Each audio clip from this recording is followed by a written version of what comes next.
மகாபெரிவாச்சரணம்.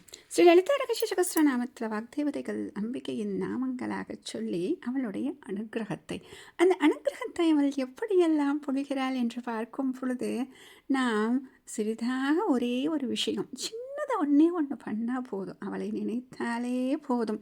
அது என்ன பண்ணணும், ஏது பண்ணணும், நம்மளுக்கு எந்த விஷயம் தெரியல அப்படின்னாலும் அவளை ஒரு தடவை நம்ம நினச்சிட்டாலே போதும் அப்படிங்கிற மாதிரி எவ்வளோ விஷயங்கள் சொல்கிறாங்க இல்லையா?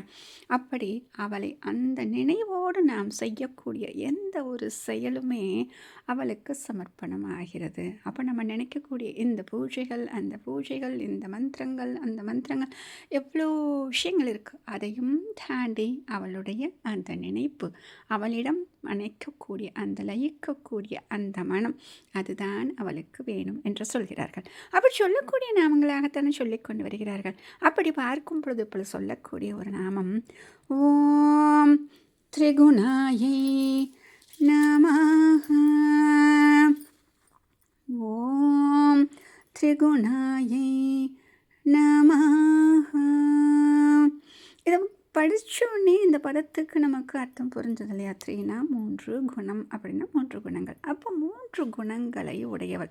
முதல்ல பார்த்தோம், என்ன பார்த்தோம் அப்படின்னா நிர்குணா அப்படின்னு பார்த்தோம். அப்போ அந்த நிர்குணான்னு சொல்லிட்டு இங்கே திரிகுணா அப்படின்னு எதுக்கு வருது அப்படின்னா அதற்கும் காரணங்கள் உண்டு. அப்போ சத்துவம் ரஜஸ்தமோ அப்படின்னு 3 குணம் இருக்கு இல்லையா? அந்த 3 குணத்திற்கும் மூலமாகவும் மூல பிரகிருத்தியாகவும் அந்த குணங்களை வெளிப்படுத்தக்கூடிய அகங்கார தத்துவமாகவும் யார் இருக்கா அப்படின்னா இவளே தான் இருக்கிறாள். அப்போ நிர்குணஸ்வரூபமாக இருப்பவள் நிர்குணமாக மட்டும் கிடையாது, சகுண பிரம்மமாகவும் அவளே தான் இருக்கிறாள் அப்படின்னு சொல்கிறாங்க. அப்படி முக்குணங்களுக்கு ஆதாரம் ஆகவும் இவள் இருக்கிறாள் அப்படின்னு சொல்கிறாங்க. அதனால தான் ஆதி ஆச்சாரியால் சௌந்தர்ய சொல்லும் பொழுது 53வது ஸ்லோகம் விபக்த திரைவர்ணியம்னு ஆரம்பிக்கும் இல்லையா? அதில் சொல்லும் பொழுது அம்பாளுடைய நேத்திரங்களை பற்றி அழகாக சொல்லுவார். அதில் என்ன சொல்லுவார் அப்படின்னா விபக்த திரைவர்ணியம் அப்படின்னு சொல்லிட்டு அந்த 3 வர்ணங்களை சொல்கிறார். சிவப்பு, வெள்ளை, கருப்பு. இந்த 3 வர்ணங்களை வைத்து ஒரு பெரிய தத்துவத்தையே அவர் சொல்லிவிடுகிறார். இப்போ இந்த சிவப்பு, வெள்ளை, கருப்பு அப்படின்னு சொல்லிட்டு சொல்லும் பொழுது அம்பாளுடைய திருவழிகளை, அந்த நேத்திரங்களை பார்க்கும் பொழுது நமக்கு எல்லாருமே பார்த்து அப்படியே அதில் மயங்கி சொக்கி போயிருப்போம். இந்த நேத்திரங்களுக்குத்தான் எவ்வளவு அழகு! இந்த சிகப்பால் அழகா, கருமையால் அழகா, வெண்மையால் அழகான்னு பிரிக்க முடியாத அளவுக்கு இருக்கும் இல்லையா?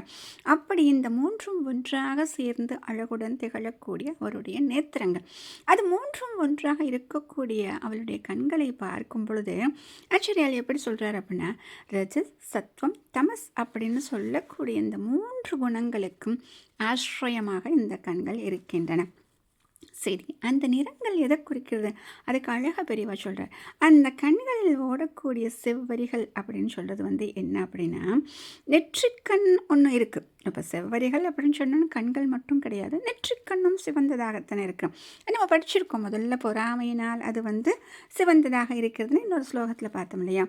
அப்படி இருக்கக்கூடிய அந்த சிவப்பு, அந்த செவ்வரிகள் ரஜோகுணத்திற்கு அடையாளம். சரி, விழியினுடைய வெண்மை பாகம் சத்வகுணத்திற்கு அடையாளம். அடுத்ததாக வண்டு போல கருகரு என்று இருக்கக்கூடிய அந்த கருவிழிகள் தமஸ் அப்படிங்கிறதுக்கு அடையாளம். இப்போ பிரளயத்துக்கு அப்புறம் பிரபஞ்சம் ஏற்படணும் இல்லையா? பிரளயம் அப்பொழுது எல்லாம் அவளிடம் சேர்ந்து விட்டது. அடுத்தது பிரபஞ்சம் ஒன்று உருவாக வேண்டுமே. அப்படி அந்த உருவாக வேண்டும் என்ற எண்ணம் தோன்றிய பொழுது ரஜோமயமான அந்த பிரம்மா, சத்வமயமான விஷ்ணு, தமோமூர்த்தியான ருத்ரன் ஆகிய மூவரையும் இவளே படைத்து அந்த படைப்பின் மூலமாக 3 தொழில்களையும் செய்வதாக அக்ஷரலிங்க சொல்லியிருக்காரு. பெரியவா அழகாக சொல்லுவார். அதனால தான் இதில் வரும் புனஸ்ருஷ்டம் தேவான் திருஹின ஹரி ருத்ரான் உபரதான் அப்படின்னு சொல்லியிருப்பாங்க. நாங்கள் மீண்டும் சிருஷ்டி செய்வதற்காக இந்த 3ஐயும் இந்த மூவரையும் அவளே படைத்தாள் என்று சொல்வது தான் இந்த திரிகுண மகாபெரியவா சரணம்.